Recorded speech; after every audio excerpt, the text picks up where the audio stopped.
Estate and Property Management. I will start off saying Mayor Welch intended to be here this morning to introduce this item and provide some comments. Those comments were, I believe, shared with City Council in a memo that was distributed earlier. The presentation that we have for you this afternoon, I'll go through the option agreement, the terms of that option, where we're at now, and also provide a recap of the terms of the lease and development agreement.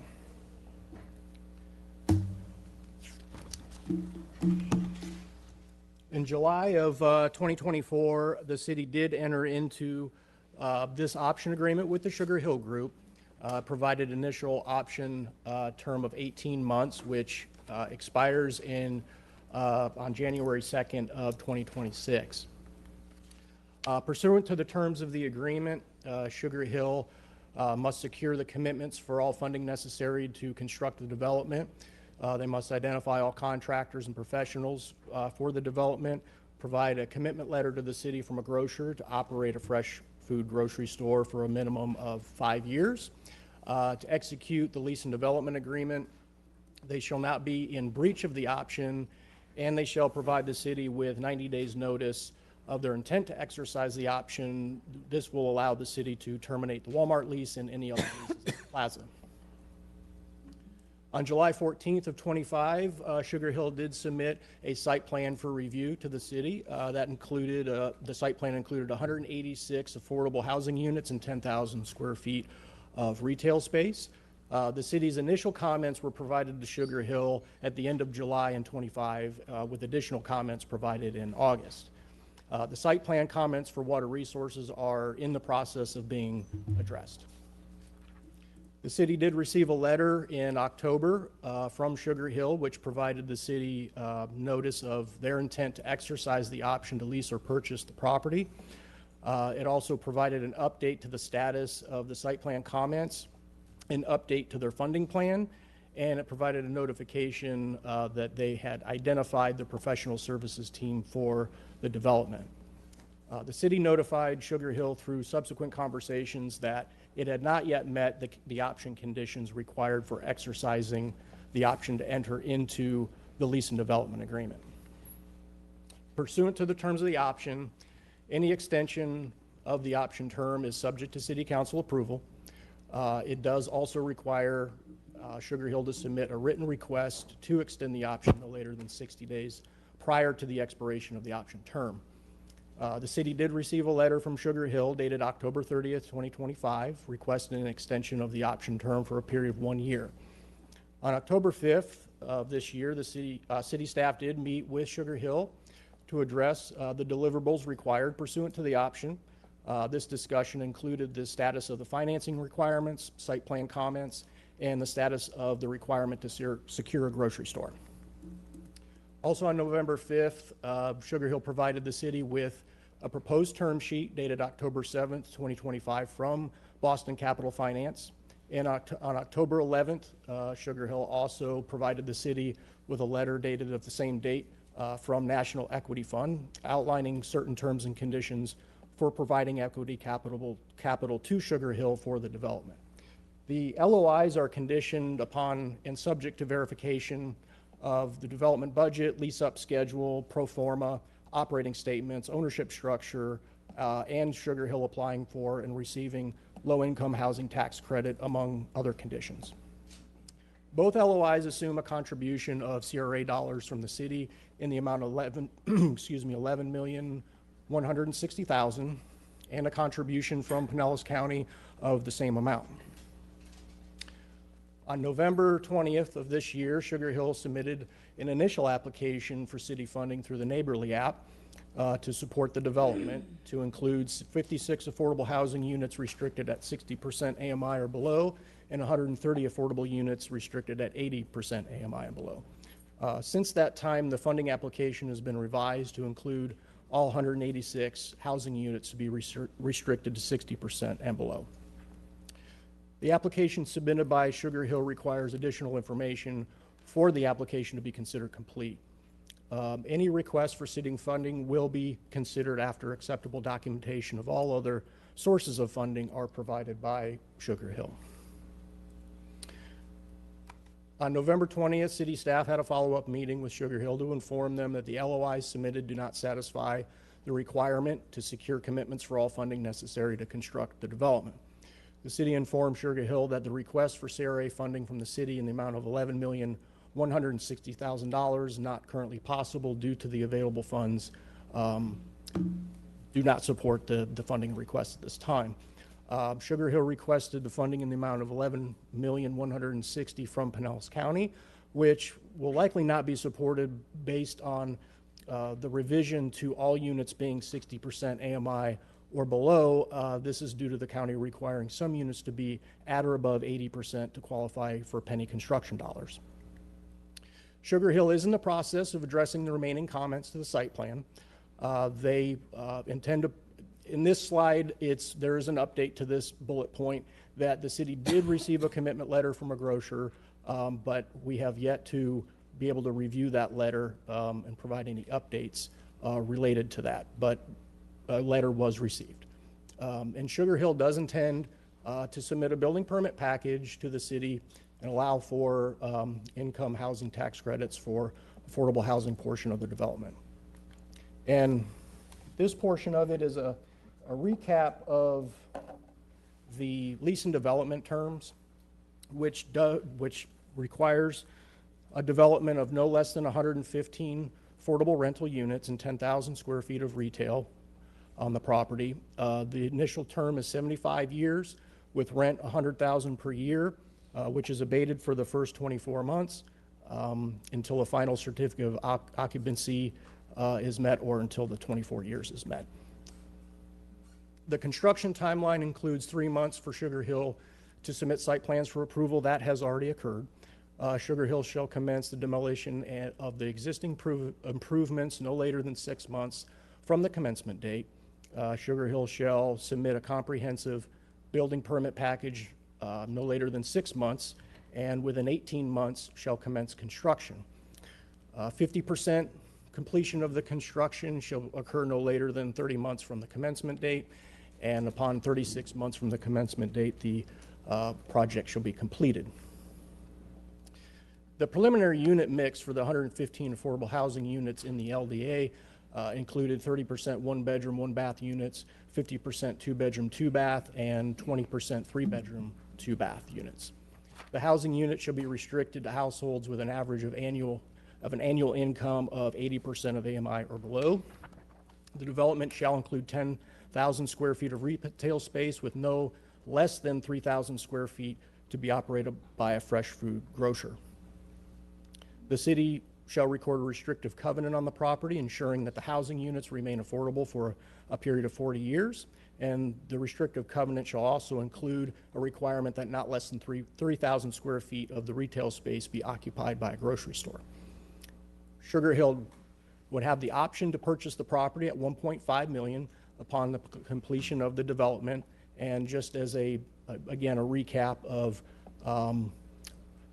how we arrived at the purchase price is the property was appraised in 2024, which resulted in a price of $1.8 million, reduced by the demolition cost of $250,000, putting the estimated value at $1.6 million at that time. And that concludes the presentation. We do have members of the Sugar Hill group here to answer questions related to next steps and related to their development, and we also have city staff available as well. Okay, thank you. Let's go to public comment and call two at a time, please. The first two speakers is Ron Diner and Derek Cooper. Please go to either podium, state your name and address for the record. You'll have 3 minutes to address council. I don't think Mr. Diner is here anymore. Okay. The next speaker is Sarah Harold. Go ahead. Oh, all right. Good afternoon. My name is Derek Cooper. My address is 1525 23rd Avenue South in St. Petersburg. Just want to speak to you, Chair Gerdes, and your honorable members here at the City Council. I wrote something because I tend to be long-winded. I stand before you not just as an advocate of the Sugar Hill Group, but as a community advocate, deeply rooted in the long struggle for equitable development in Midtown and historic Deuces. I am a citizen of South St. Petersburg, born and raised. Very proud of that. For over the 2 decades, residents have demanded more than promises. They've demanded partnership, progress, and permanence. Today, Sugar Hill has delivered on the community's vision: a full-service grocery store secured, development partners locked in, the majority of financing already committed, and strong alignment with both city and county leadership on closing the remaining gaps. This is not a request for another chance. It's a plea to uphold the momentum that has finally, after years of disinvestment and delay, brought real, tangible hope to Tangerine Plaza. As a political action chair for the St. Petersburg NAACP, I will be viewing this moment through a clear political and moral lens. Decisions like this define whether our city's commitment to equity is real or rhetorical. The NAACP has long championed community-driven development and that centers Black and brown residents, not displaces them. From voting rights to housing justice, our advocacy has always been about power, participation, and permanence for those historically excluded from St. Pete's prosperity. Approving this extension affirms that the council stands with the people who have stewarded the Deuces through the decades of systematic neglect. Denying it risks deepening distrust, reinforcing patterns of broken promises, and signaling a community that community voice only matters when it's convenient. This extension isn't just a technical ask, it's a litmus test for whether St. Petersburg will honor its commitments to equitable economic development, affordable housing, and generational wealth building in this very neighborhood that built this city. Let's pass the test with conviction. Thank you. Thank you. Could you tell us whether Mr. Diner was for or against? Mr. Diner is against. Thank you. And Ms. Harold is with Sugar Hill if you have any questions. Okay. She filled out a card. Esther Sani and Chase Temple. Please go to either podium, state your name and address for the record. You'll have 3 minutes to address council. Can we share a podium? Is that okay? Okay, fantastic. Esther Sani, address 1601 16th Street South, St. Petersburg, Florida, here representing the NAACP as the president. I want to say good afternoon, Chair Gerdes. You have done a warrior's job. As chair, you will be missed, and also honorable council members. I stand before you today to respectfully urge your full and unanimous support for the Sugar Hill Group's request of a 12-month extension to truly complete the redevelopment of Tangerine Plaza. For more than 2 decades, the Midtown and Deuces communities have fought for the return of a full-service grocery store, meaningful economic development, and the stabilization of a corridor long impacted by disinvestment.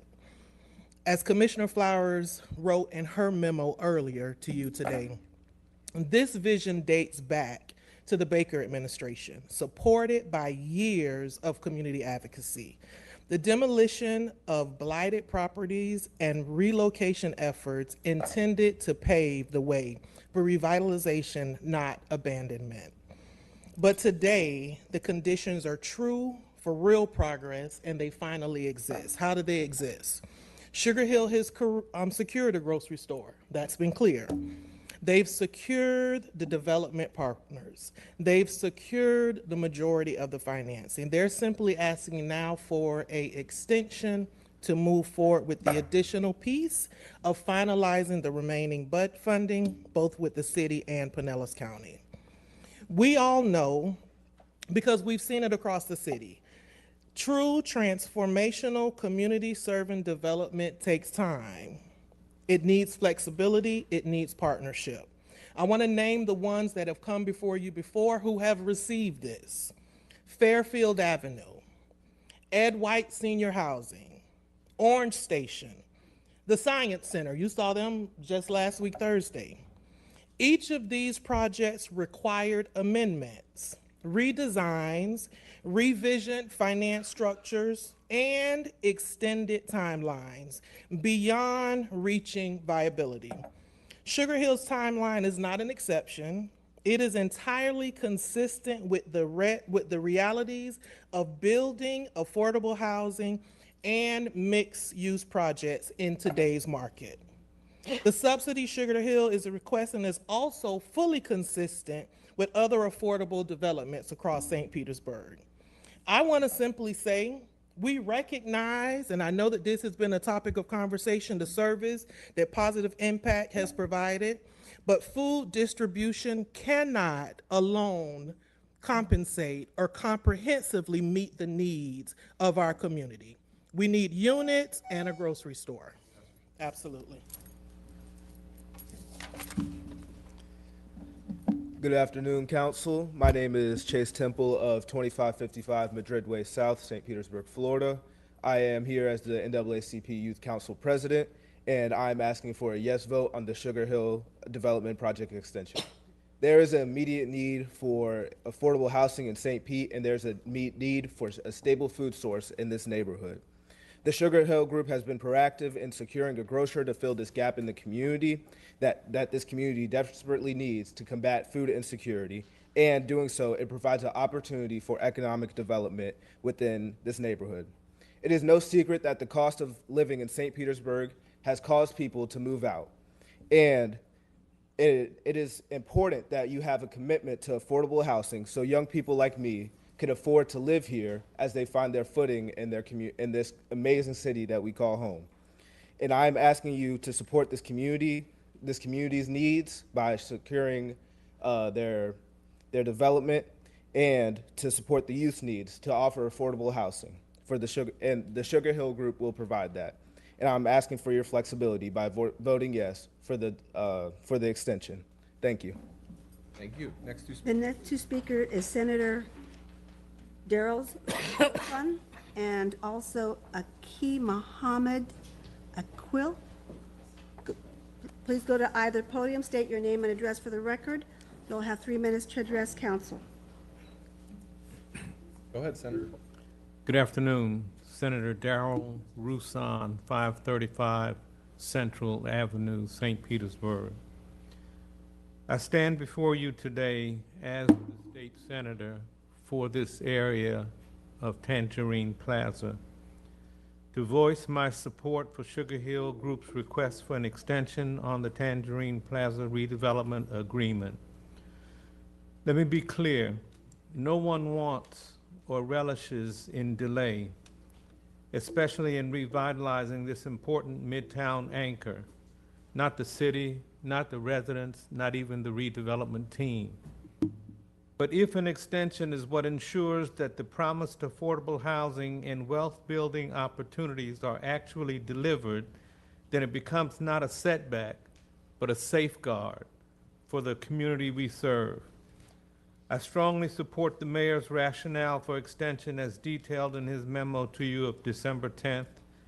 I also strongly stand in unison and support with Commissioner Dr. Renee Flowers in her email to you earlier this morning. At the end of the day, I urge everyone involved to keep the focus where it belongs, on the people, not politics, not power plays, but the unmet needs of Midtown families must drive every decision we make. The mayor refers to long-standing neighborhood advocates who want to see local partners succeed in shaping the future of their own corridor. I have been such a long-standing advocate. For the time I advocated that Midtown should secede from the city of St. Petersburg if they weren't going to return tax dollars to the community. In fact, former Councilman Ernest Williams said, "Who died and elected Roussan mayor of Midtown?" Then I sued some drug lords for maintaining crack houses on Queensboro Avenue, took the property and determined by listening to the people that there was an unmet need of a grocery store, and we built it. For the reasons stated, I support this extension so long as it deepens accountability, strengthens community benefit, and ensures collaboration, moving us closer to justice and opportunity that this neighborhood deserves. And in closing, I was standing in a packed courtroom when Judge Florence Foster looked at me and said, "What are you going to do for your client? He's had 7 violations of probation. He's had 7 chances." I looked down and said, "Come on, Holy Spirit." I said, "Well, Judge, I had 8. If there's one more, give it to him." Thank you. Thank you. Please, no applause, please. It's not the same. Sorry. Thank you.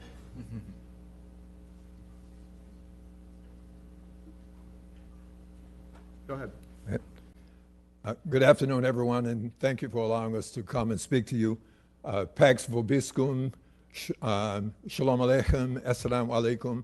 Peace be with you, peace be unto you, peace be on you, especially during this time of peace on earth, joy, goodwill toward all people, all human beings. I greet you today with my... Sorry, I need your name and address. That is important. I was trying not to interrupt your greetings. Askia Mohammed Akil, 4730 6th Avenue South, St. Petersburg. Thank you. I had first intended to read into the record and read to you the letter that I sent to everyone, but you already have it, so there's no need for me to read that. If anyone here wants to hear that, get in touch with me. I'll be more than happy to share it with you. I decided that instead I would first offer a prayer, and I've had the privilege of coming and opening up your meetings with invocation. So I feel very comfortable speaking in the tone and manner in which I am. So I greet you with a prayer for peace and mercy and compassion and grace and justice and joy and prosperity and equity and empathy and good health forever to all of you, to all of the citizens of our city, of our county, our state, and our country. History is important. For example, I am a native of St. Petersburg, born here in this deep South city in a state that was the 3rd to join the Confederacy, secede from the United States, and fight in our Civil War. Growing up here through my childhood and young adult years, I witnessed firsthand the inequality, injustices, and of segregation, racial discrimination, oppression, second-class citizenship, unjust laws, denial of opportunities based on differences in skin color, culture, and economic status. Members of my family and myself and I helped break down those barriers here, and that fight only ended recently, and in many instances it's still ongoing. I won't dwell on much of the details, but I want to just point out, for an example, we're talking about an extension in time. In 1954, the United States Supreme Court declared that separate but equal was unconstitutional. In 1964, 10 years later, I graduated here from Gibbs High School from a totally segregated school. In 1971, I testified in federal court in Hillsborough County before Judge Ben Krinsman, who said in 1971 that the Hillsborough County segregated schools were unconstitutional and it was time to do something about it. So things do not always happen as quickly as we would like. Thank you, Thank Mom. you. Next 2 speakers, The please. last speaker is Dr. Renee Flowers. Good afternoon, Good afternoon.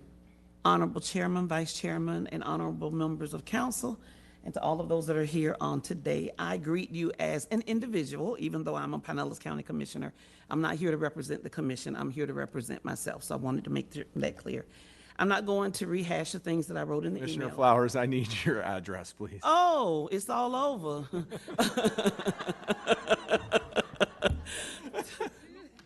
I don't do this often. 240 39th Street South, St. Petersburg, Florida, 33711. And if all of y'all show up at my house, I'll give you some dinner. Thank you, Commissioner. But I'm here today in support of the Sugar Hill proposal. I've sat in your seats here in this very chamber. As a matter of fact, an individual that stood behind this very same podium, I took to task when they asked for $2.5 million more to be able to complete the project for gap funding. So I've been in your position where you're looking at things that have been said prior and you've given deadlines. and you expect individuals to stick to those deadlines. But I also know, and so do you, that sometimes things happen when you're moving through contracts and negotiations that you can't control, whether it's permitting, whether it's financing, whether it's changing members of the team to move the project forward. Things happen. And in this instance, some things have happened. But the one thing that has stayed consistent are the players that have wanted to see this project succeed. In 2000, it was Reverend Louis Murphy and his wife. It was Senator Roussan and his wife, Ernest Williams and his wife, Mindy Ligon and her husband that came together and said they wanted to do something on that corner. On that corner were houses that had been abandoned and were being used as drug facilities. And for the individuals who lived in the remaining houses that were there, they were living in squalor. Those persons were provided financial remuneration to relocate. The property was demolished, and the building that you see now, or the buildings that you see now, are as a result of that hard work. Reverend Louis Murphy has never given up the dream, and nor has that integral group, that that facility needs to remain in the community, but it needs to also serve as an anchor for the entire 22nd Street corridor. Applying for the Main Street application, I was a part of that as well.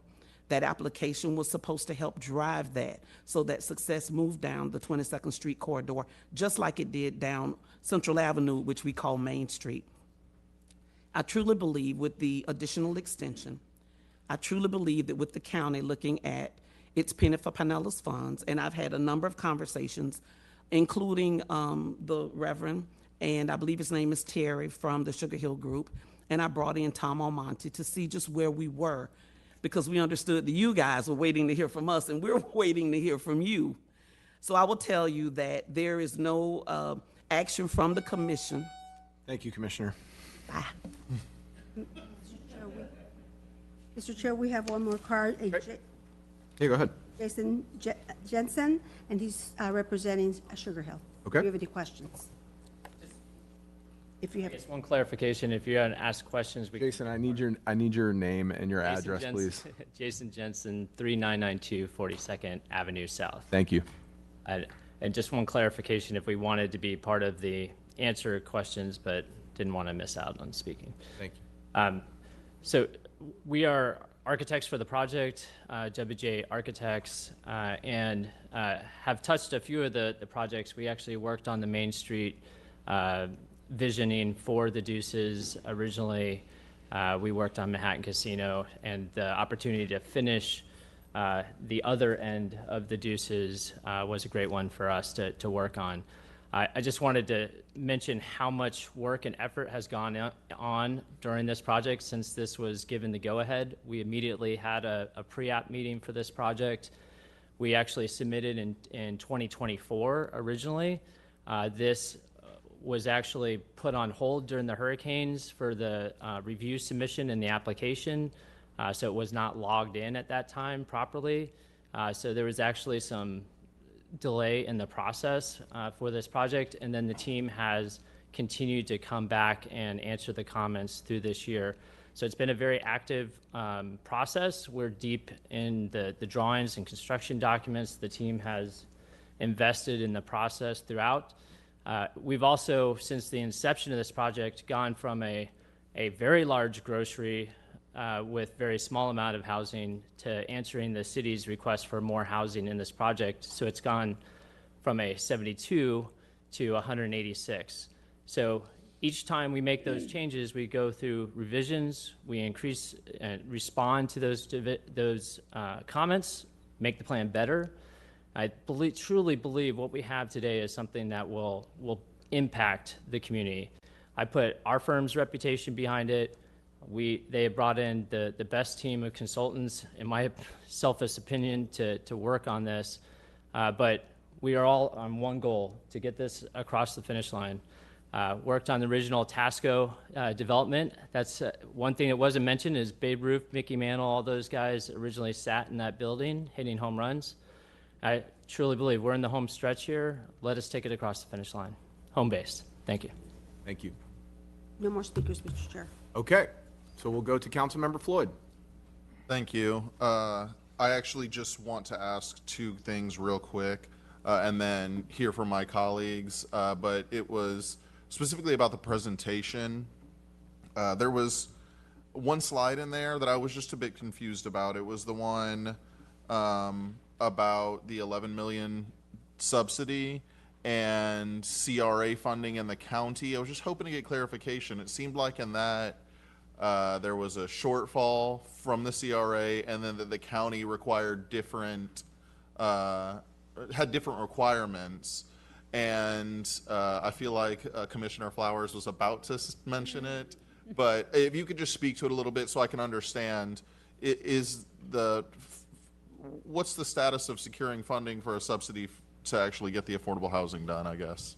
So the funding application that Sugar Hill presented to the city, certainly this is something that the city could consider, but we need to see all sources of funding and verify all sources of funding before the city's dollars are put in. The city's would be the last dollars put in.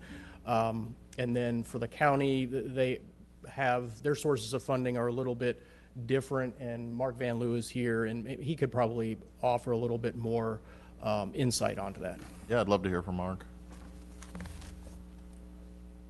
Good afternoon, council members, council chair, Mark Van Loo, Assistant Director, Housing Community Development, City of St. Petersburg. So the funding request that has been submitted to us for roughly $11.1 million and is in consideration. However, at this point in time, we don't have sufficient funds to fulfill that request, and so we would need to work on a plan that may take some time for us to assemble those kind of funds. I had discussions today with the staff at the county to get an update on the funding request submitted to the county. And although all the documentation that we have shows a request to the county for 11.1 million as well, what I was told today was that the application actually indicates 10.5 million, but that application was reopened and sent back to the Sugar Hill Group team due to needs for additional information or revisions to the application, and that happened about a month ago and hasn't been resubmitted yet, so it is an incomplete application at this point to the city, to the county. In the city's application, there are some missing documents and things that will need to be received before we could fully consider and bring a request to council for approval.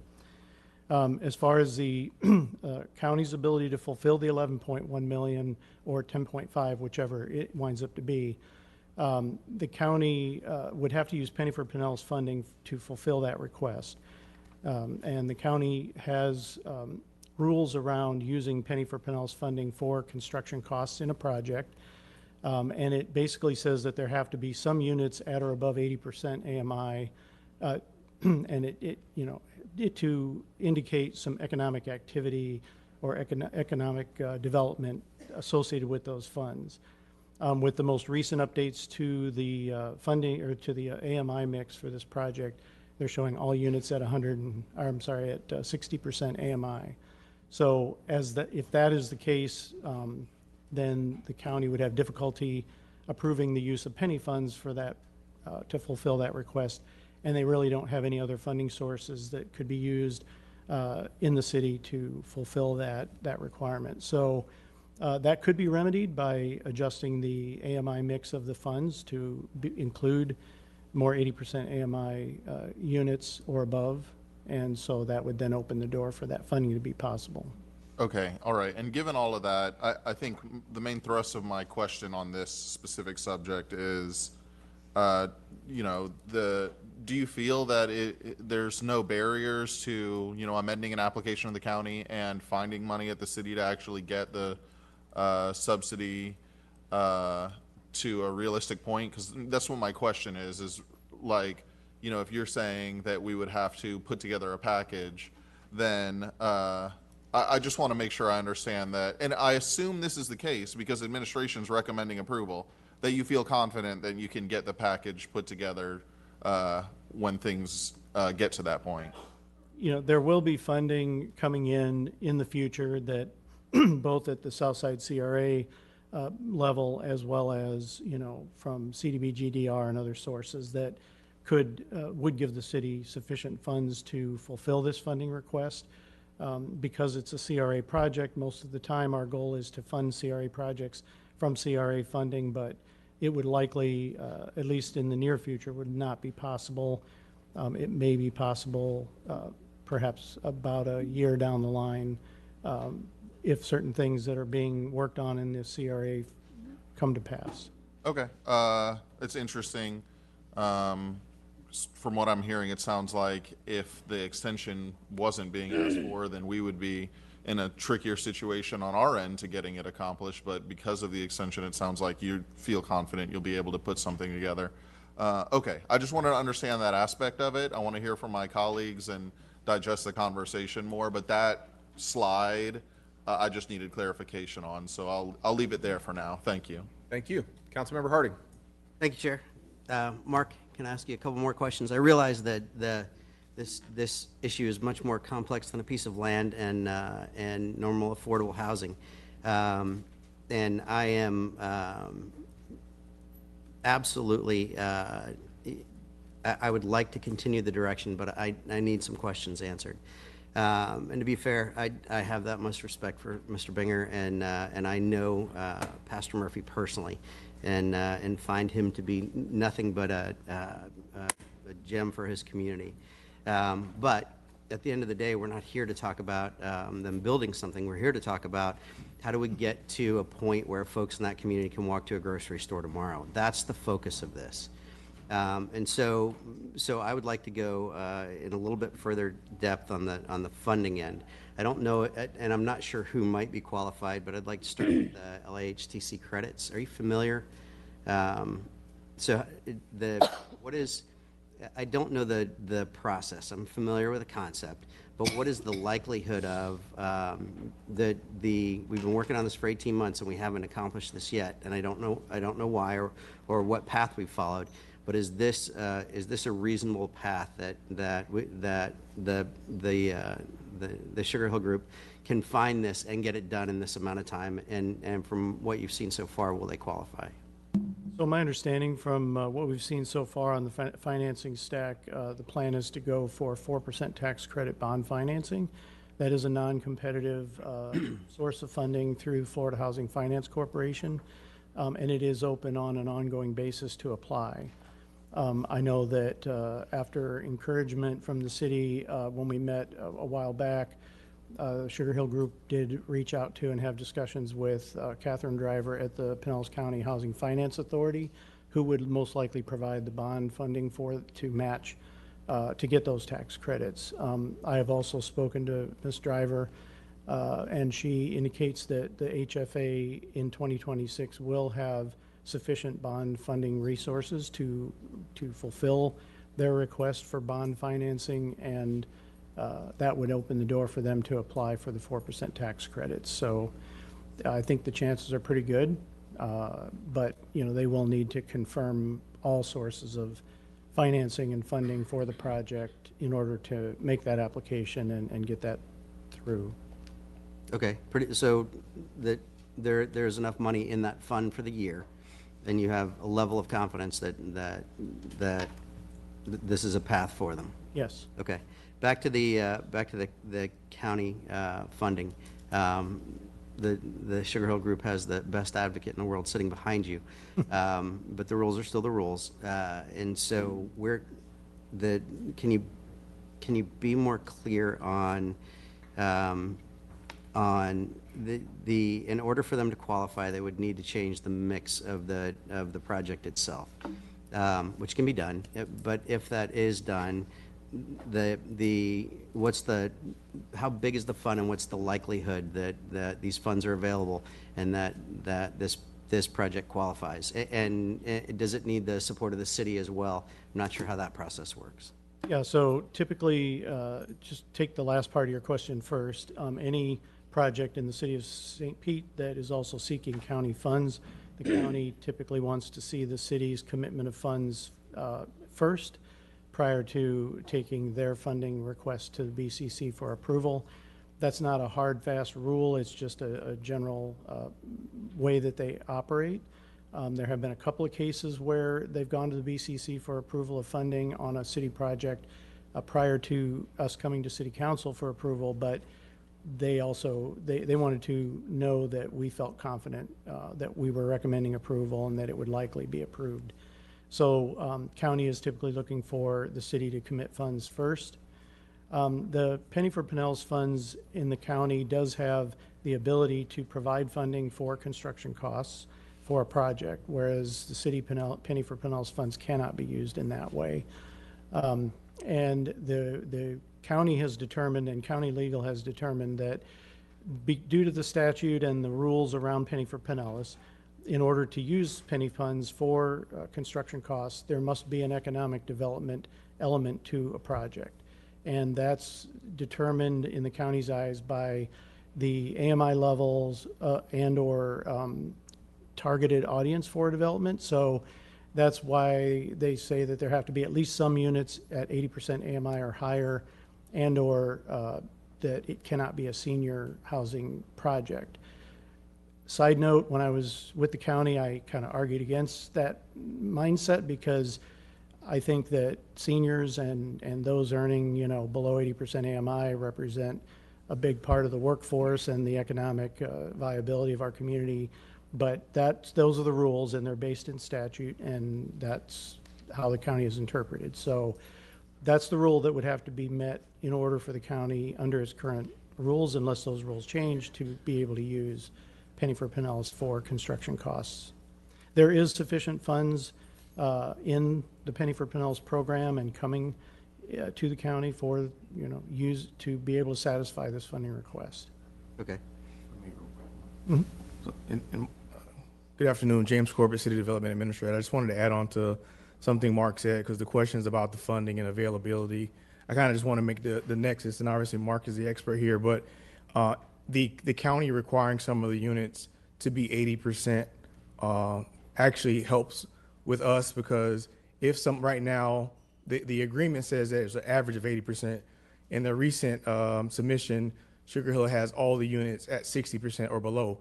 If they were to increase some of their units to 80%, that would qualify them for the county funding, but would also reduce the subsidy needed from the city. So it actually is a win-win if they were to adjust the mix to include some 80% units. So it actually helps in both ways.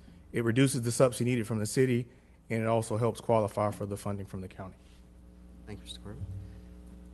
On to the city, which I think completes their capital stack.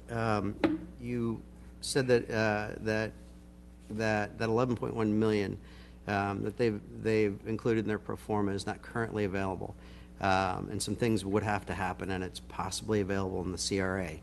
Can you elaborate on that? And is any of that money committed? That future CRA money that's coming in, had it been committed to anything? And how long would it be before that money is available? Would it meet their timeline? You want to speak to that? I'm going to let James Corbett speak to that. Thank you, sir. So as a part of, within that 12 months that they're looking to have the extension, we are looking to bring forward something to council where we would be doing a borrow for the CRA, where the CRA would support it, and it would be a $25 million borrow. If we were to do that, obviously that would open up funds that could be potentially available to this project. Obviously, we're not ready to do that yet, but that's what we would be looking at to help fund that gap in the next fiscal year. Okay. All right. Thank you, sir. Thank you, Mark. So my thoughts have been around that concept, that the end of what we're really talking about is how quickly do we get to the point where someone who lives in that community walks to a grocery store. The rest is important, but not as important as how quick do we get there. And I know that this has been a controversial topic, more so than most. And we have received, at least I have received, more feedback than anything that has come before us in the past 3 months. And I thought about this all night, and I went back through the information a couple of times, and I would like to propose a thought, and see what my counterparts think. The most recent plan that I've seen from the Sugar Hill Group with a progression of events over the next year, has their funding locked up in the next 90 days, and the project starting to really take shape on the ground. Can we consider, instead of extending this for 1 year, extending it for 90 days? It puts pressure on the group. It puts pressure on the county, it puts pressure on the city to get this done. But again, if the goal is how quickly do we get to a point where someone who lives in that neighborhood walks to their own grocery store, is this a way to get there that proves this out without this going to a year and the possibility that the project doesn't work out? I have every faith and confidence that it will, but there's a chance that it won't work out. And now we're right back where we started, and we've been there for years. Again, the project has my support, but my consideration is for the thought that I've espoused 3 times now.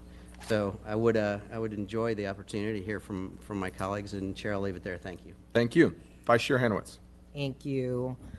Let's talk a little bit about the letters of intent that we have and legal. The letters of intent, they're not commitments. Is that correct? I believe I would defer to staff on their interpretation of what they would consider a letter of commitment. Yeah, Council member, I can address the question. These letters, sometimes called letters of interest, sometimes called letters of intent. These are a starting point when applying for funding.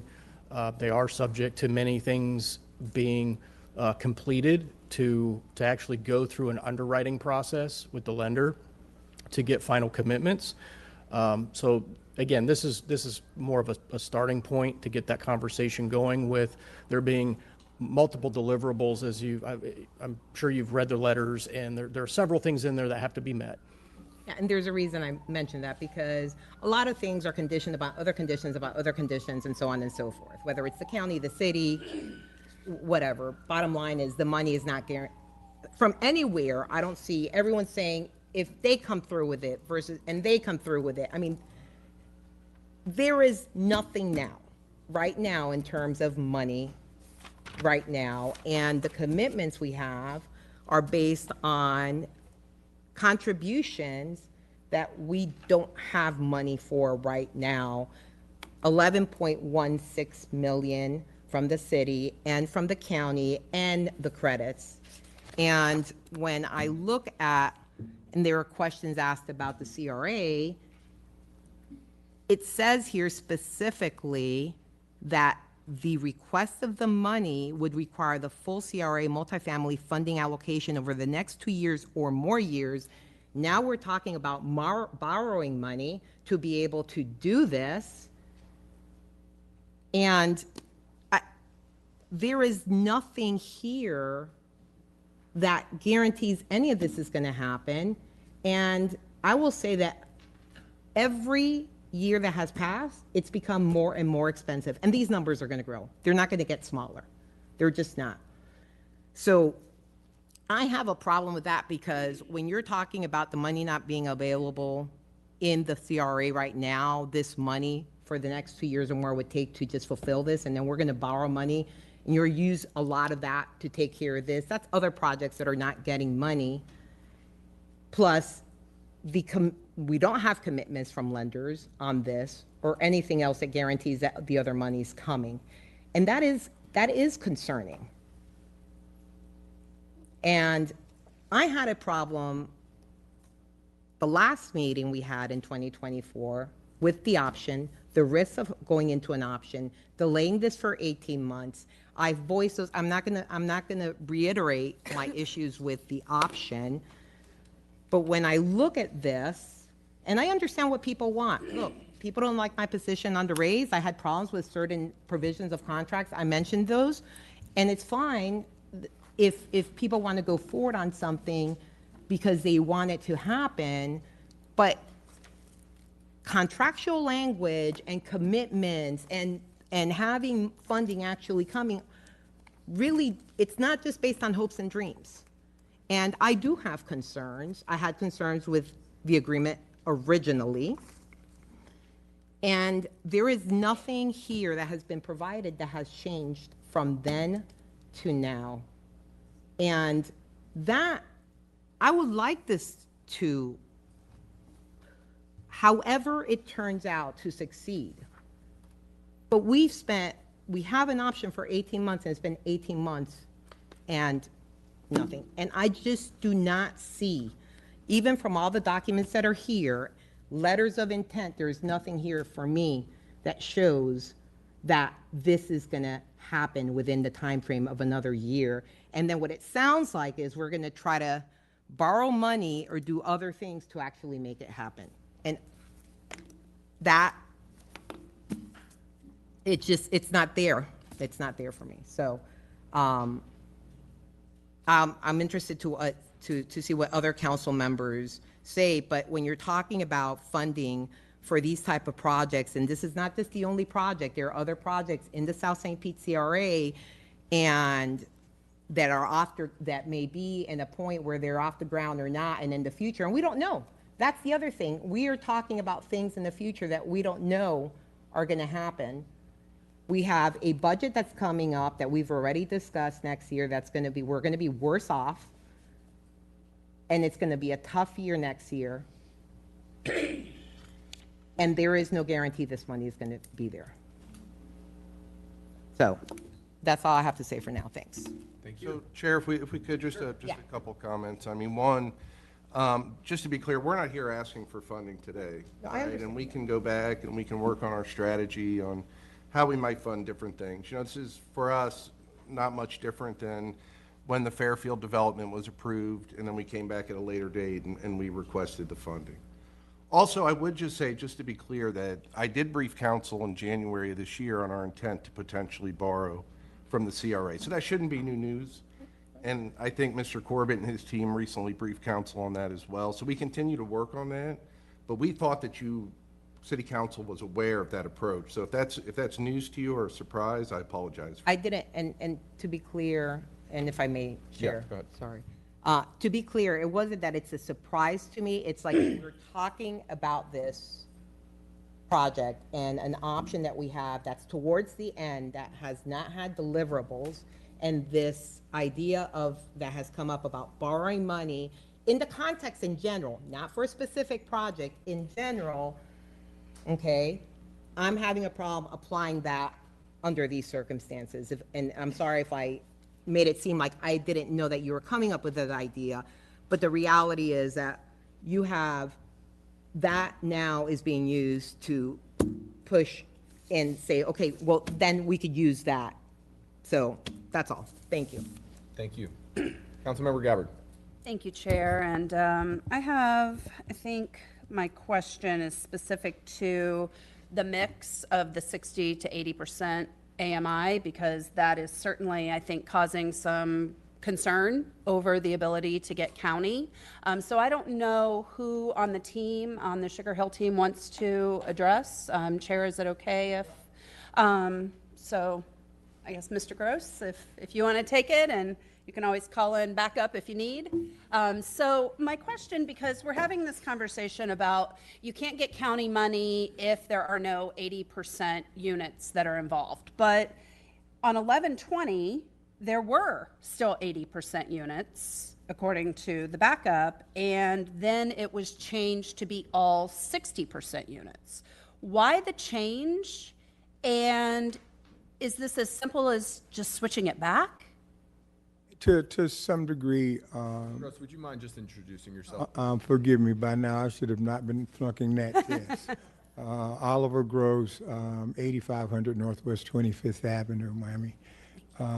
And Mr. Chair, thank you, and our commission, I thank you for the opportunity this afternoon. But to answer your question, Councilwoman, I think in terms of, again, when you're talking about affordable housing and we're talking about in terms of the market that we again target, in industry terms, anything below 80% and below is still considered affordable housing. And then there's a distinction made between affordable and workforce housing.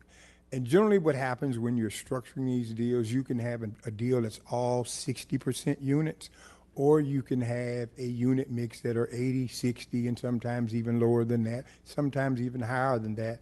But the caveat is that they all need to average 60% AMI. And so I think in terms of, as we were working in terms of financial engineering the project, looking at those different unit mixes at the end of the day. So again, I think that's the essence, the origin of that at the end of the day. But you're serving, again, I think, the opportunity, and we saw that as not necessarily a bad thing relative to the county wanting to have the higher AMI units, because again, I think as community builders, and when we look at revitalizing neighborhoods, I think we've all seen, again, the results of just concentrated poverty. So here's an opportunity for you to deconcentrate poverty with all 60 or below per AMI units at the end of the day. So I hope I sort of answered that question. Yeah, absolutely. And I mean, philosophically, I think everyone here would like to see units that are targeted towards lower AMIs. We've had that conversation numerous times. And so I applaud your efforts at trying to really bring down those rates and making sure that we can serve as many individuals as possible in those lower AMIs. I applaud that, and actually, I mean, I'm really happy to see that that was your intention. Unfortunately, it's now creating challenges with funding because we need that layer and that stack, and the county has specific rules. So I'm not even saying that it needs to go back to exactly what it was, but I think a commitment that there can be a different mix that could meet county requirements, recognizing that they are going to require 80%. And I also heard Mark say that if there are more 80% units, then that drives down the city subsidy as well. And so that makes better math, that helps that pencil better. And you know, our housing team's done a really good job at educating city council on how to pencil affordable housing deals. And so while we have what we want philosophically, if that doesn't work mathematically and we need to come up with a different mix, I would like to hear your commitment that that is what you are willing to do. Well, that is our commitment, Councilwoman, and to each of your colleagues. This is what we do. Again, we see ourselves as community builders. Mm-hmm. And so these are not just financial transactions for us at the end of the day. That which motivates our involvement in this deal, in this particular project, is that we see a tremendous transformative opportunity to be a catalyst for the revitalization and redevelopment of the Deuces corridor. And so, again, whatever it takes to be able to make that happen, that's what we're in for. Yeah. The realities of it is that affordable housing is a challenge. It is hard. We have a saying in our company that hard things are hard, but it does not mean that they are impossible. And so we have been intentional and deliberate about doing this, and we will continue to do that.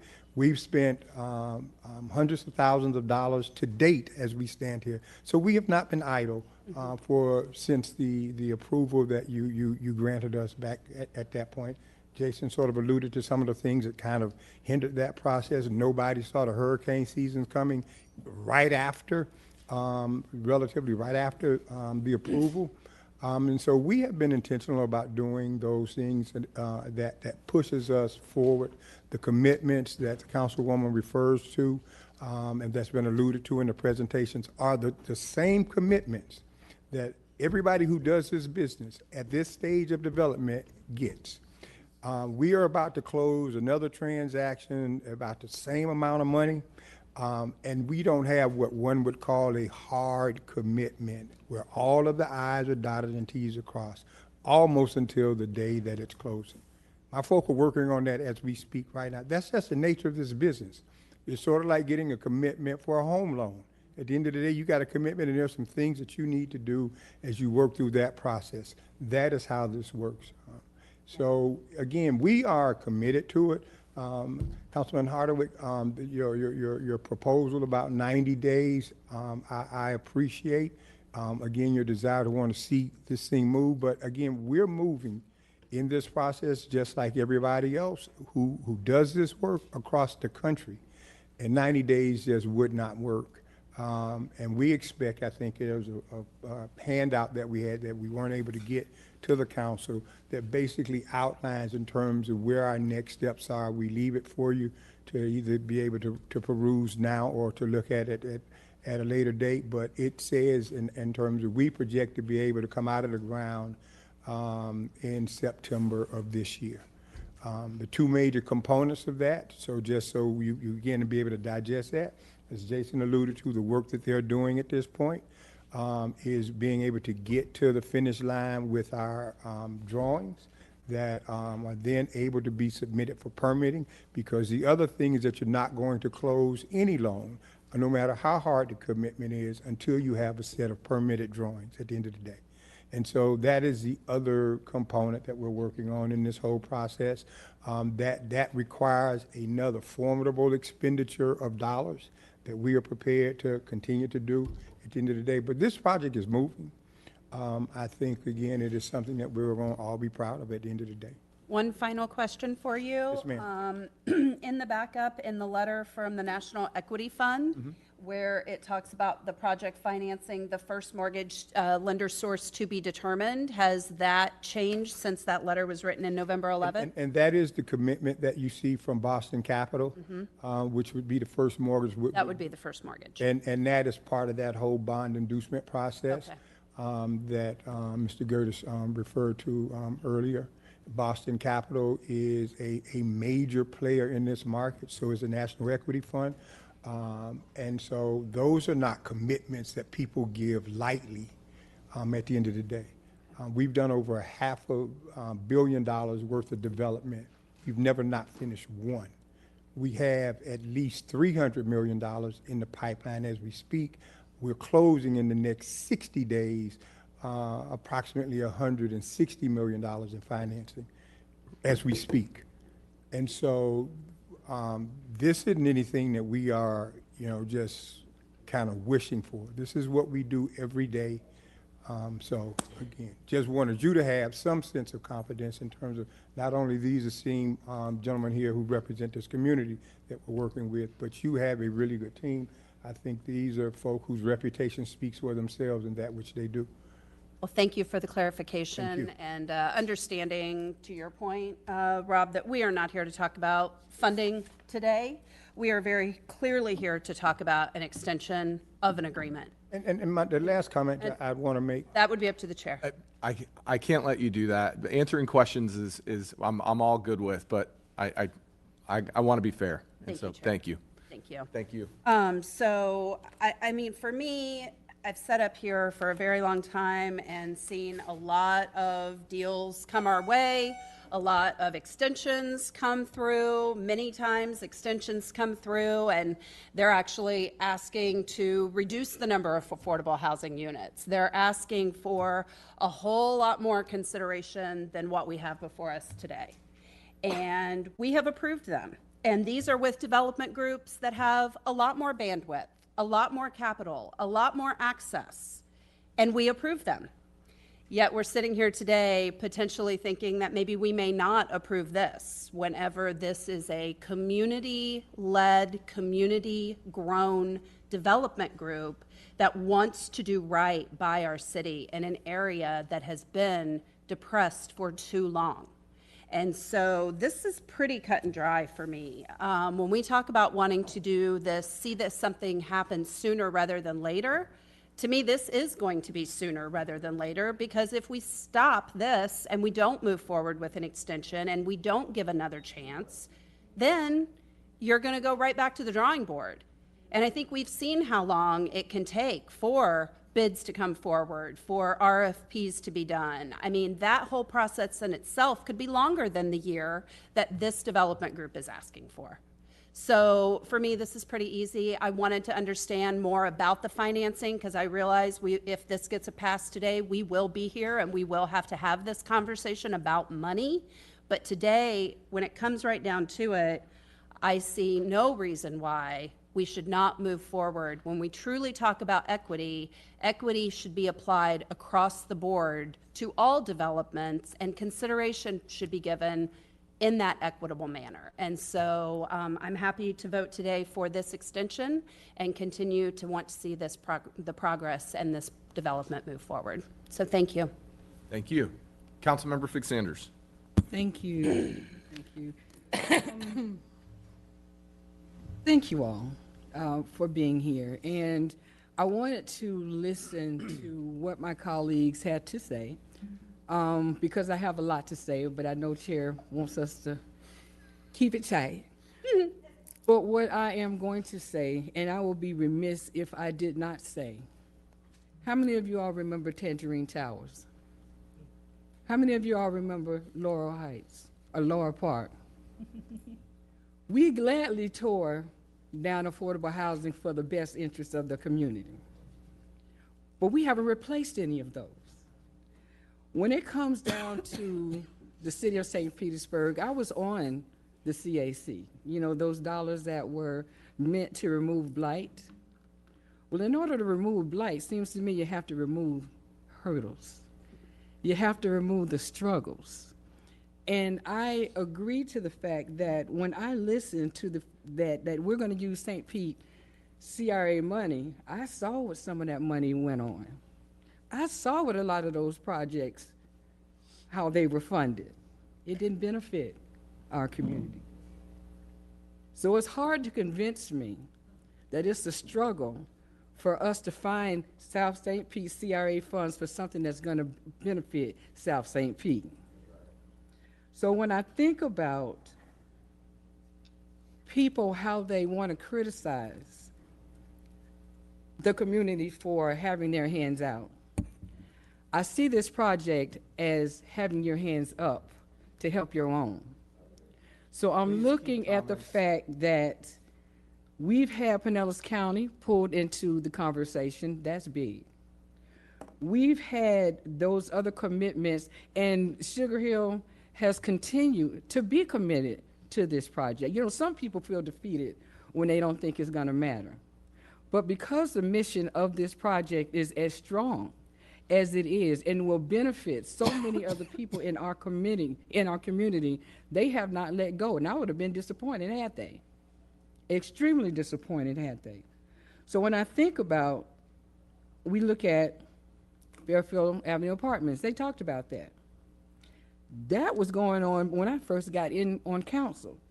But as recently as August of 2025, we gladly extended their site plan, not development, but I'm just talking about the site plan. And we've extended that. So you're talking, what, 3 years, 4 years? And they haven't gotten as far as Sugar Hill. Then we look at Edward White. We've approved $3 million for St. Pete Housing Authority that has a whole lot more access to resources than Sugar Hill. And thank you, Councilmember Gapper, for bringing that up. And we're struggling with an extension. Not money, but an extension. Then I look at the Orange Station, Central Station. That started back in 2021. And back in 2020, that was just a plan. And although it is very needed and very necessary, all we have is a garage. And so this, to me, is housing. I understand the importance of wanting to have, we have to have grocery. I get that. But to me, this project brings it brings housing, it brings the opportunity to close the food desert. When I ask myself, community equity, what does that look like?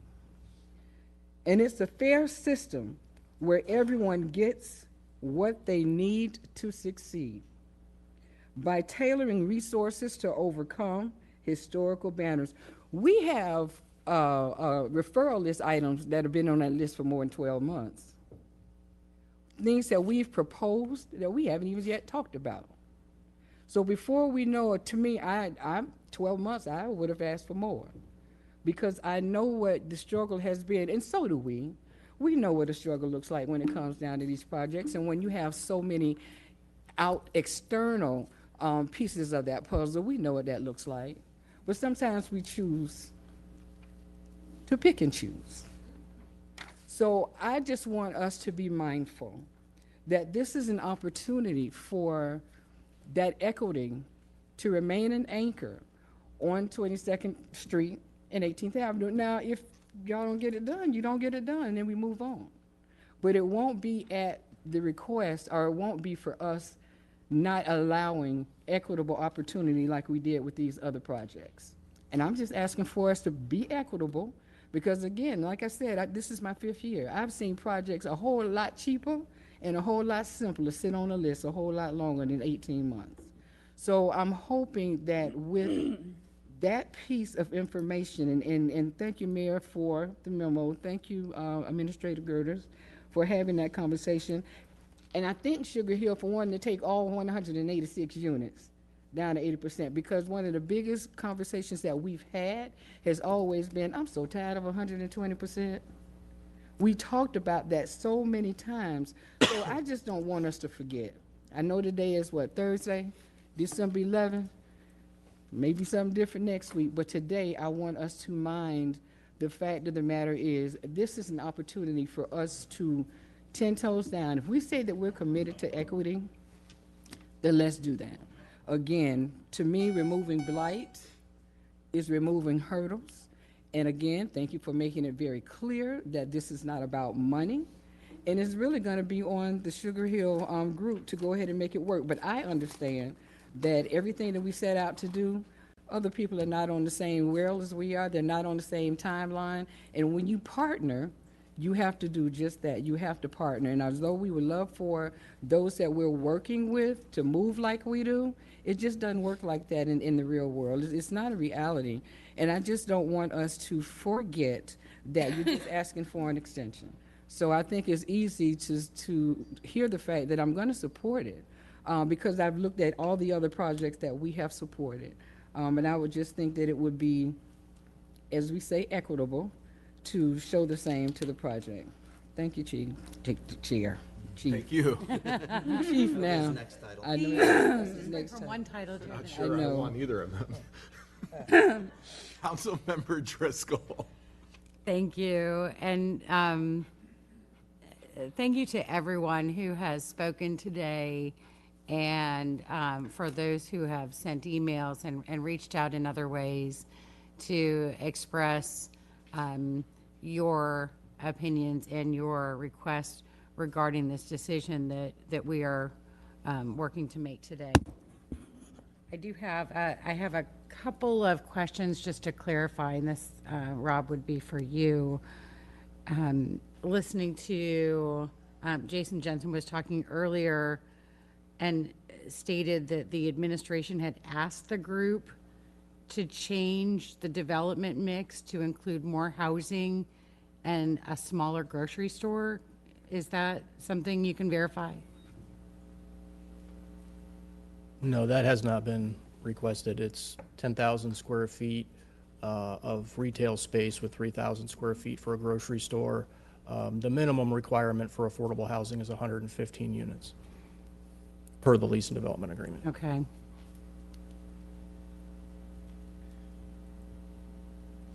It's difficult when you're trying to take everyone's comments into consideration. Getting that clarity is important. Did the administration receive a copy of the letter of commitment from a grocer that the mayor mentioned in his letter, that a grocer had been secured? That was also mentioned by someone else, and that there was in the memo from November 26 from Administrator Corbett, it said that the Sugar Hill Group intended to submit a letter of commitment from a grocer. Do we have a copy of that? Because it sounds like it's done. We just received the letter Why doesn't City Council, did you send it to City Council? yesterday. I'm sorry? The letter was received yesterday, and staff will need to review, and we'll provide that information. So it hasn't been shared with City Council? No, it was just received. Can you share with us the contents of the letter? Anything about it? Do you have the name of the grocer? I have not fully reviewed the letter. Taste of the Islands is the grocer that is named in the letter. No other details? Okay.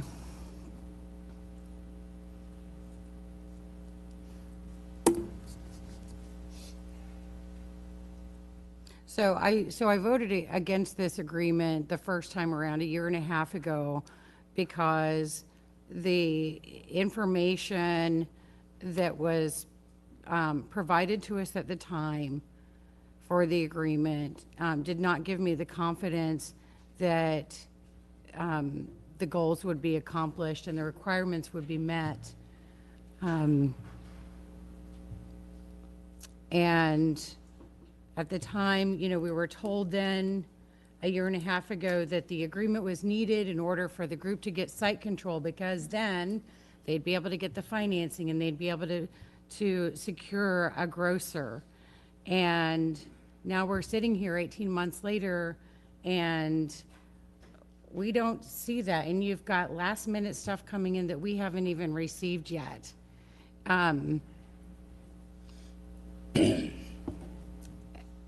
And I got to say, the way that we've been receiving the information about this and the very, very, very last minute nature of this and the fact that there are documents that we still haven't received about something that we're being asked to vote on today, it's really not fair that you're even asking City Council to take this up right now. It means, and it looks like, everything has been thrown together by all sides to get this in front of us because this is the last meeting before the agreement expires. It's not fair to anyone.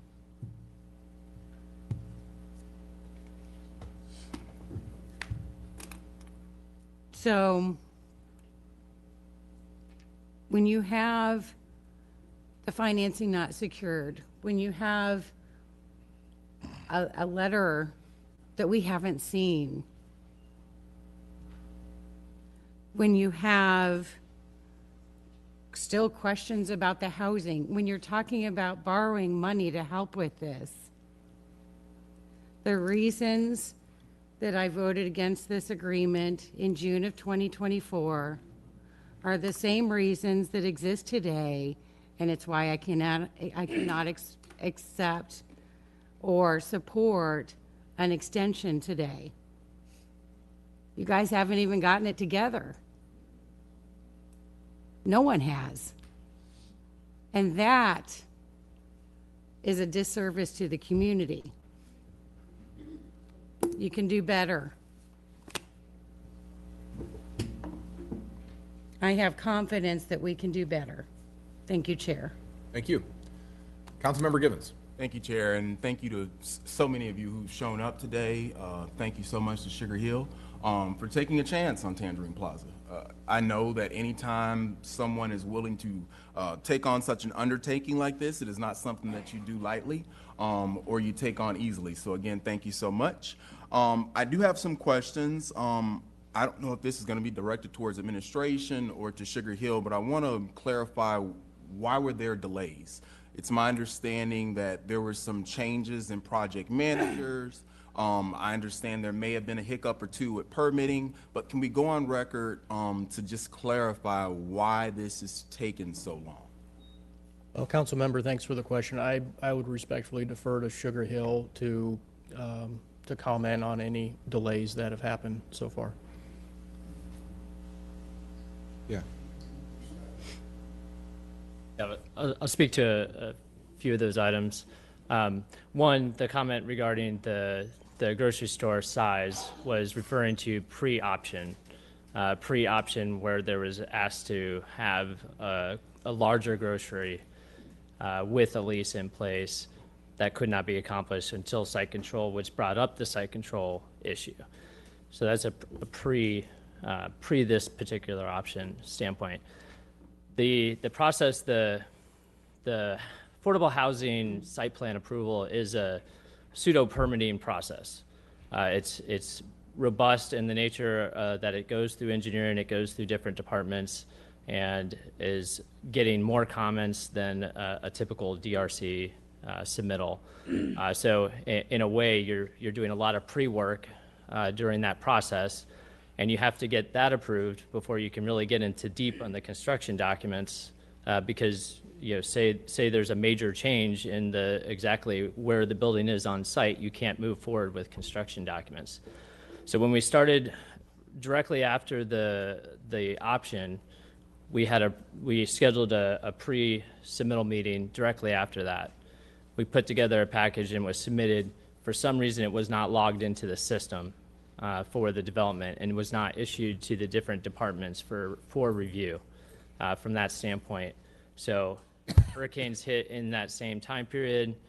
After, obviously, permitting was inundated with work at that point, we realized we reached out. We have emails contacting, hey, where is this? And then that came out. So then we re-engaged the process this year to go through the process, and then it was logged in, and then that started a formal review process, but we lost a few months in that period. And I appreciate you, Mr. Jensen, and that's been my frustration, is, we are expecting that developers will come to the table prepared and ready to execute and go vertical.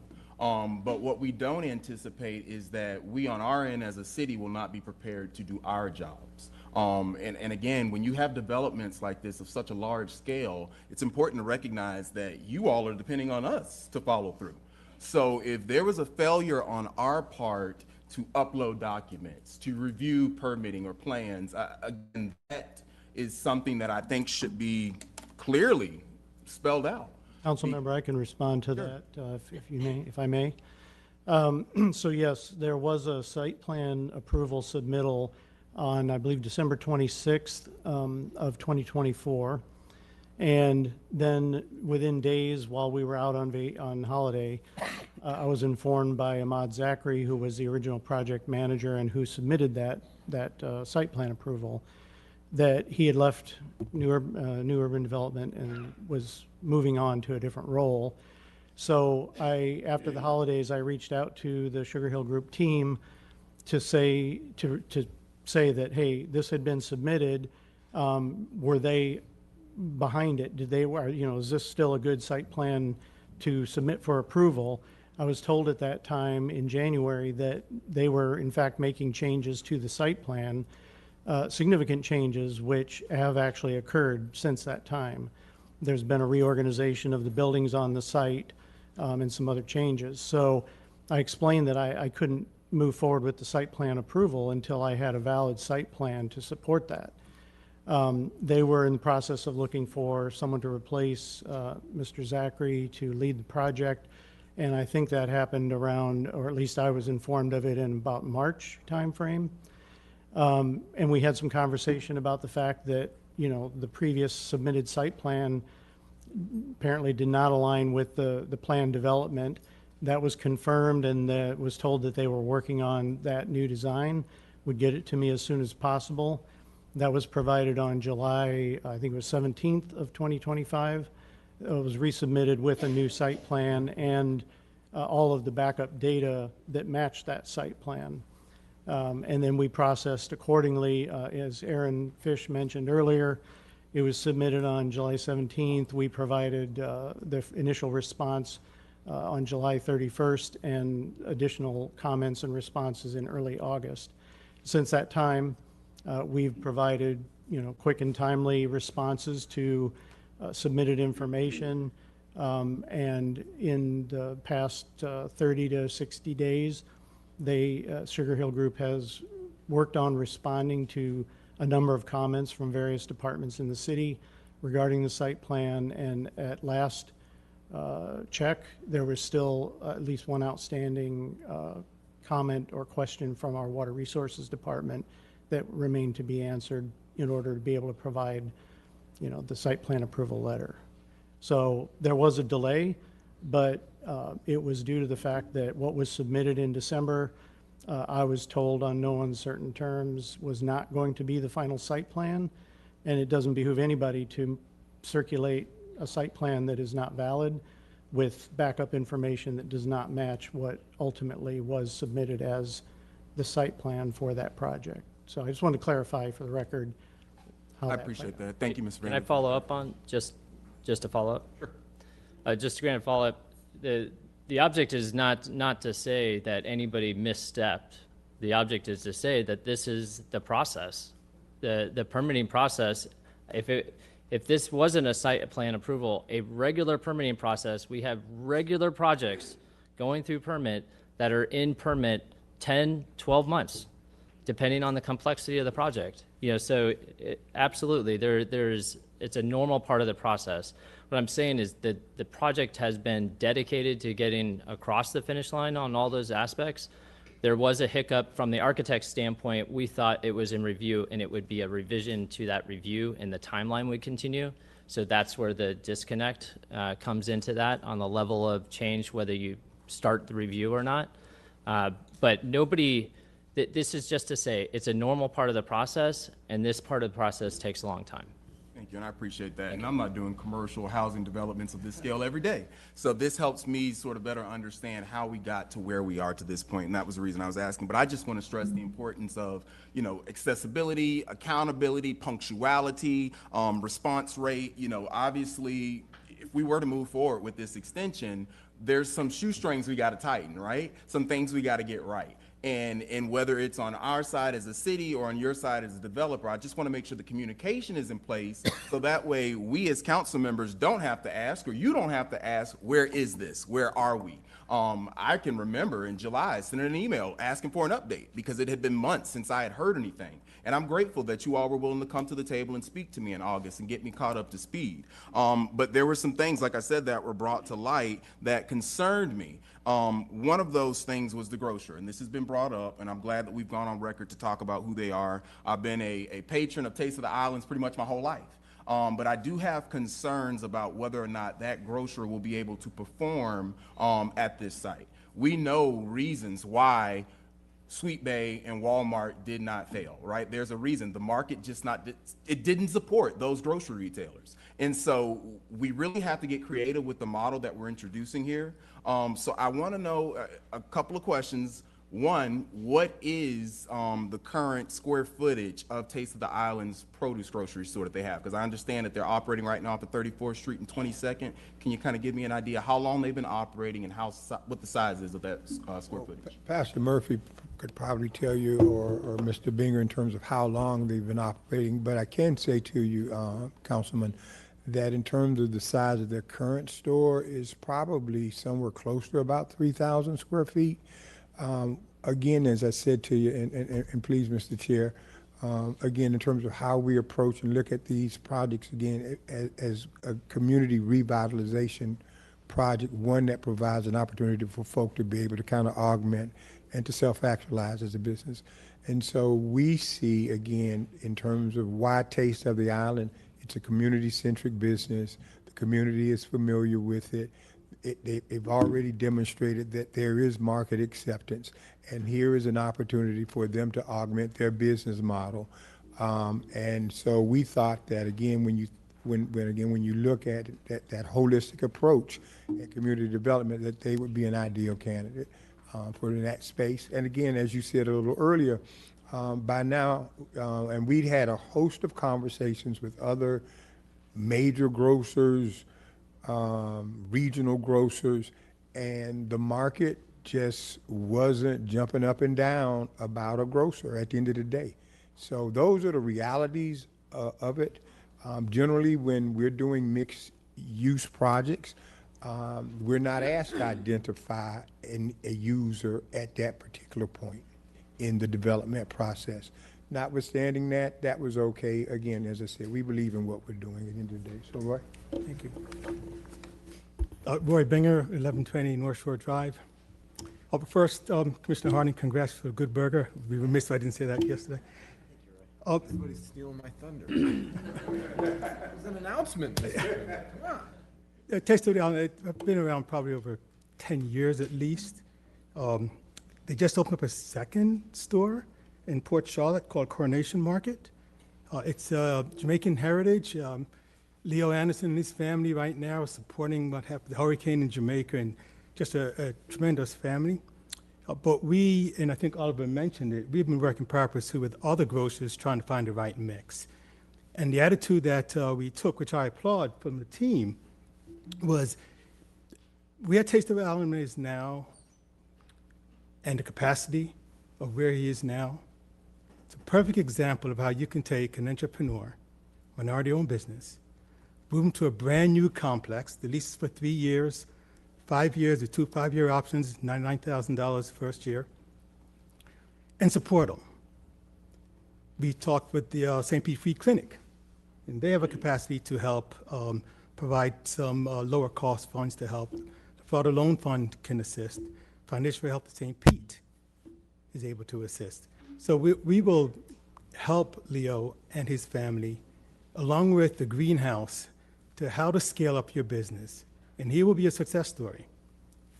Hope that answers your question directly. Yeah, I appreciate it. And you know, I brought this up before in my conversations with you all. I've mentioned this before in the sunshine. You know, I can't ignore the elephant in the room, positive impact. They have had a model that has been successful there at that site. Now, granted, I've heard people say we don't need handouts, but I've said it before, I don't see what they're doing as a handout, but a hand up. So if there is a model similar to that, you mentioned at the St. Pete Free Clinic or Feeding Tampa Bay or whatever, I just want us to be open to different concepts moving forward. Should this agreement be extended, I do not think that a traditional grocery store model will work there, nor do I think that a grocery store that has not had a track record of operating and succeeding at that location like other partners have, I just want to know if there's an opportunity for us to explore other options. Good evening, Honorable Council. Reverend Louis M. Murphy, Senior, 2551 Tropical Shores Drive, Southeast. Councilman Gibbons, thank you so very much for those questions. Let me just say that Pastor Brubaker and I go back years. We've worked hand in hand on spiritual matters as far as 7 by 7. We've had conversation this morning. I'm very grateful and thankful for that. We're going to be meeting after this, after whatever the council does. We will meet and talk about how we can support each other in doing what we are doing. She's doing a great work in the community. It's needed. The vision of where we're trying to go. This is a starting point, a bookend, a revitalization of the Deuces, of that corridor. And we're excited about it. We know that we can do it. You've heard the facts. Some of them you may not fully understand. Other folks have their thoughts and whatever about it. But we've been in the trenches for a long time. We're committed to our community. We are vested. Our objective is to bring about an effective change within that community, not only through economic development, social, educational, spiritual. And we've been there over 90-some years. I've been there for the past 26 years in that capacity, but in so many other capacities in this city. Council, I came here in 1976 and marched in your Festival of States Parade. And I said, I ain't never coming back to St. Pete. Old people, now I'm old. Green benches and pigeons. But for whatever reason, the good Lord sent me back here in 1986 after serving our country in the United States Marines. We know what we're doing. We're committed to what we're doing. We've seen the development downtown St. Pete. I work for the St. Pete Housing Authority, St. Petersburg Times, Florida Power Corporation, in the procurement department. I know how our dollars are spent and how they are not spent. So please, I say to the council, help us get across this finish line. Thank you. Thank you, Pastor, and I appreciate you bringing up the work that you were doing at Mount Zion, because that's the type of work that I want to see replicated there on the corner of the Deuces and 18th Avenue. I would love to see personalized support and job training, workforce housing. You know, what you all have done at your church, I definitely think that model could be replicated there. I do think that we are maxing out the number of housing units. I would like to see that number decrease if possible, because I think you all may be taking on a little bit too much when it comes to that. I would love to know, and I think another council member brought this up earlier, but I didn't really get a definitive answer, if you're willing to make that adjustment, so that we can have a mix that includes that 80% AMI to greatly reduce that public subsidy. Because that is a concern for me, is how much we are gonna have to cough up out of taxpayer funds. So I just wanna know, is that something that we're willing to agree to now, or, you know? I'm sorry, Mr. Gross, you're gonna have to come to the microphone. Yeah, thank you. Sorry. Oh, no worries, no worries. I didn't get my jog in this morning. Councilman, I don't think that that's something that we can agree to today, but I think we heard you. And this is, again, as I said, just part of the iteration of this business in terms of financial engineering at the end of the day. And so we just need to know in terms of what the variables, what are the benchmarks that we're trying to shoot for. And then you try to model your deal to be able to make those things work at the end of the day. So that has been our again, I think our position from the outset. Hence, again, as I said to you earlier, it's not normal in terms of doing deals where you have to identify a vendor for your commercial components at this stage of development. But again, having accepted that, again, hearing what was important to the council, what was important to the community, we're trying to get it done at the end of the day. And again, I think the most important thing, and I'll leave it at this, Mr. Chair, is that the thing that has really pleased us, despite the ebbs and flows, is that there is, and we do sense that there is a commitment, a want to, for the council and this city to get this project done. Thank you. And while you're there at the mic, if you don't mind, what's going to happen differently this time if you are to be approved for the extension? Well, it's nothing that's happening differently. We're just continuing as, again, through this process. As I said to you a little earlier, where we are in this process, other than the ebbs and flows and those things that have bottlenecked the process and from the time, these projects take time at the end of the day. But where we are as it relates to financing is where anybody in this process would be. And you know, in terms of getting the LOIs, that's all that folk have when they're applying for tax credits, bonds, Councilman. That's all you have.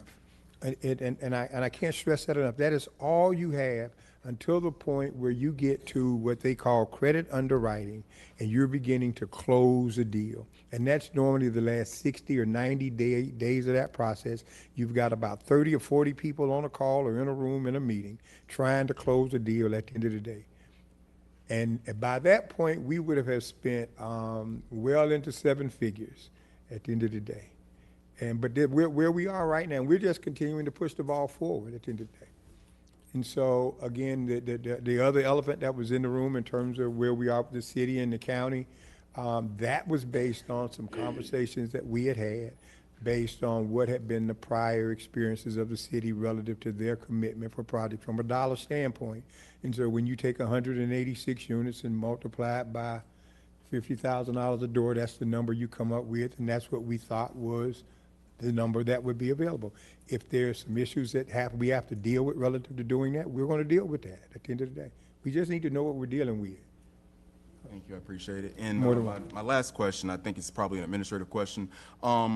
I remember being here in July of last year, and there was a promise made, I guess that's the word to use, to help Positive Impact find a temporary location or an alternative site. Can we speak to if that has been done and if we've identified some possible locations for them? We have not yet found an alternate location. The conversation we had in July is as we get closer to this wrapping up and the lease ending or their use of that property ending, we would be committed to finding a property. At this point, there is no need to relocate them, but we are still committed to that. Thank you for that, Mr. Corbett. I appreciate it. And lastly, you know, the last thing I want to do is see this train get derailed. I want to see it through to fruition, but at the same time, I have expectations and I have concerns. I think I've been very vocal about those, and we've had an opportunity to talk those out, and I'm excited to see where we go from here. So thank you, Chair. Thank you. Councilmember Floyd. Thank you. I just wanted to ask a question of administration and give my thoughts. First, I'll say, sorry, I didn't mean to get us caught up on the subsidy part of the conversation. I was just trying to get clarity. But you know, this is a question that I ask of most projects like this. So if this were to get denied today, what would administration's path forward be? Would it be, I mean, I assume going back to the drawing board, deciding what needs to be done at the site, putting out RFPs, bid process, all of that?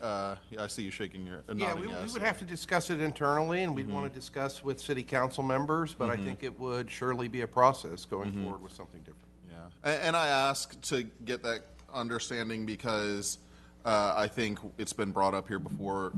You know, this is a place where we want to see something done sooner rather than later. The whole corridor, really, that's been a huge part of the conversation. And when we've had other things brought to us, developments brought to us in this corridor and without, that can often be part of the conversation. And look, I didn't support the last thing that we had go on over here for financial reasons, but the same arguments were made about like wanting to see something done, and there was a lot of the perception of a lot of missteps on the way to get there, but now it's happening. And even though I didn't support it, I'm glad to see it actually moving forward. This one I don't have financial qualms with because the numbers that you've given us are very reasonable in the scheme of things. So I'm looking at this through the lens of, you know, these other development projects. It was mentioned in the memo. Councilmember Fig Sanders mentioned it. This is actually not an abnormal process at all, what we're going through right now. So I'm looking at it through that lens, but I wanted to make sure I understood like how long it would take and what the difference would be. I mean, we could be looking at a year from now, we're just getting to a contract with someone else who may ask us for, if we weren't to move this forward, who knows how long it could be before we could even get to a contract with someone else. So I just want to put that out there so that people know that, you know, there's nothing super easy about any of this, and we can't snap our fingers and get it done. That's all I have. I just wanted to put that out there. Thank you. Thank you. Councilmember Harding. Thank you, Chair. I appreciate the input of my colleagues. As you listen, I think you can find that this vote is split at some level, and so I come back to the thought that, and I appreciate and understand Mr. Gross's thoughts on this being longer than a year. But what we're here today to decide is really just a list of an extension for a list of 5 things. And it seems like some of the boxes are already checked. And really what's left, aside from identifying partners to work with, which may or may not have been done already, but I'm sure is in the works, is the commitment to funding. That's really the piece that's left.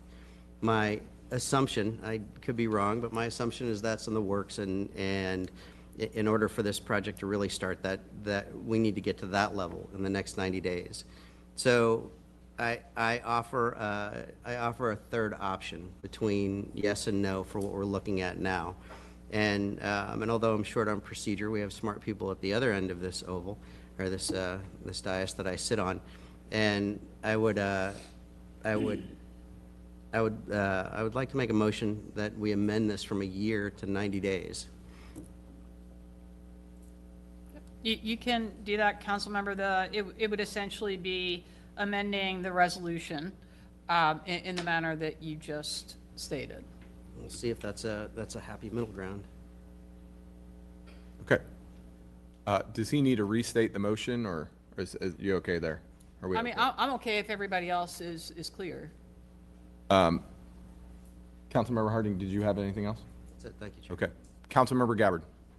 Legal, if that were to fail, could we go back to the original? Yes. Okay, I just wanted to make sure. Thank you. Councilmember Givens.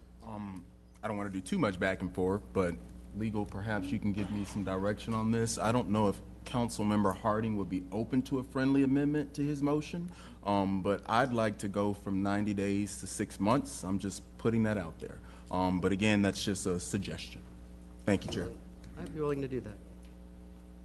So are you making that friendly amendment, or are you proposing that friendly amendment? Yes, sir. And then Councilmember Harding, are you accepting? I accept. Okay. We don't have a second. Yeah, no, we don't have a second yet, but I just wanted to make sure procedurally we were in a good place. You could, I mean, it's fine what Yeah. Councilmember Gibbons did. Yep. Okay. So now the motion, essentially, Councilmember Harding just revised his motion per Councilmember Gibbons' suggestion. Okay. Councilmember Floyd.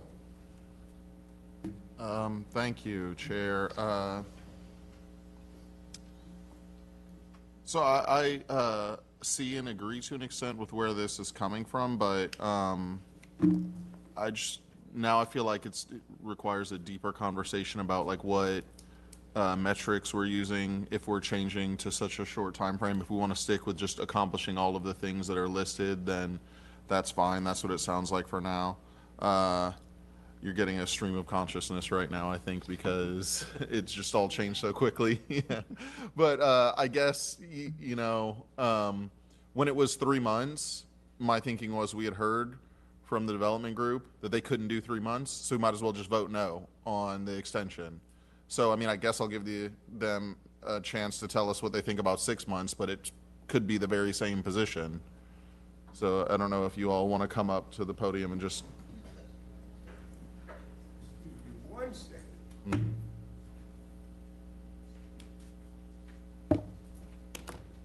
And while they're deliberating, administration, let me ask, the option for a 1-year extension was in the original contract, am I correct? I see. It was in the original agreement of a maximum of 12 months extension at council's sole discretion. A maximum of 12 months at council's sole discretion. Okay, all right. So, to me, it sounds like they're attempting to execute what was contractually given to them. Like we wrote in the contract that they could come ask us for a year. And, but it does say at council's discretion. In terms of where we believe we will be in a year, we can't get there, Councilman, in 3 months or 6 months at the end of the day. And what we're trying to get to is not just being able to honor those things in the option that takes us, and help me, Mr. Corbett, Mr. Gertis, if I'm wrong, in terms of being able to get to that point where we're exercising a lease, is that we're trying to get to the point where we've got a shovel in the ground. And the document that we were, again, late in getting to you, when you get a chance to review it, you'll see the timeline in terms of next steps. But if what we're saying, and I want to be clear about this, Councilman, right? When we talk about the financing commitments, which is that piece that's really missing at the end of the day in this whole process, in terms of what we don't have are the commitments from the city and the county. Okay, I'll just say I appreciate you providing some info. I just wanted to hear you say, oh yeah, we think we could do it in 6 months or not. And I hear that you're saying, no, you will need more time. And actually it sounds like from administration that they would need more time to get their end of it done as well. And so I feel like that puts it into context that it's like, we give them a 6-month extension, they say they can't do it. We might as well just vote no on the extension period right now. I'll leave it there. Thank you. Okay.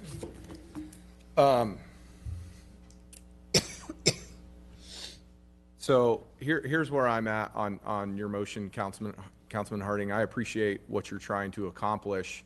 I also, one, we've heard that they don't think it's viable. Two, the original contract that was approved had the 12-month extension in it, and so it makes me feel like we're trying to change the contract of which we originally approved and both parties agreed to. I struggle with that, and so that's where I am there. Here's the deal. I'm going to try to be efficient and quick. First of all, Councilwoman Gabbard, I thought literally, I wanted to echo everything that you said. And so I thought you put it very well. Here's just kind of my two take.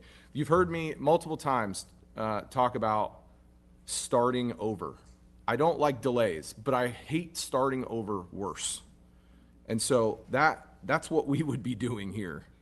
And to be honest with you, in the grand scheme of projects in the city, if we're willing to do 6 months, it should be the same for 12. Because when you look at we just put a shovel in the ground at Pelican Place. That was 5 years in the making. And so I don't see it. We approved a contract that had the possibility of a 12-month extension. It just seems like that's where we should be. Here's the deal, right? Progress takes patience and persistence in the city. It's like driving the Titanic. You got to do it at 1 degree at a time. It doesn't turn on a dime. And so it's to turn that ship around is way more than to keep it going forward. I would also very much agree with Councilwoman Fix-Sander's comments about that equity in projects. And so, you know, this group for a long time has been trying to get this done. And I think, again, in the grand scheme, as you look at other projects, and I know it's been said already, that frankly, this is still not a lot of time when you're talking about an organization and a move like this. And so, Councilmember Harding, I totally appreciate what you're trying to accomplish, but I think at the end of the day, if the spirit is we want this group to get it done, then we should be getting it done in the timeline that they've set in front of us, which they think is 12 months. I think that's where it's at. So at this point, I haven't heard a second. So that motion dies for fail of a second. Move approval of the resolution. Second.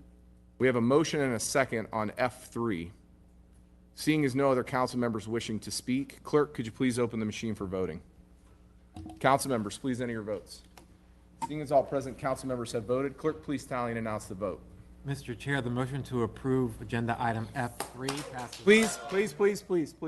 Council members Driscoll and Hanowitz voting no, and council members Fix-Sanders, Floyd, Gabbard, Gertis, Givens, and Harding voting yes. Okay, thank you.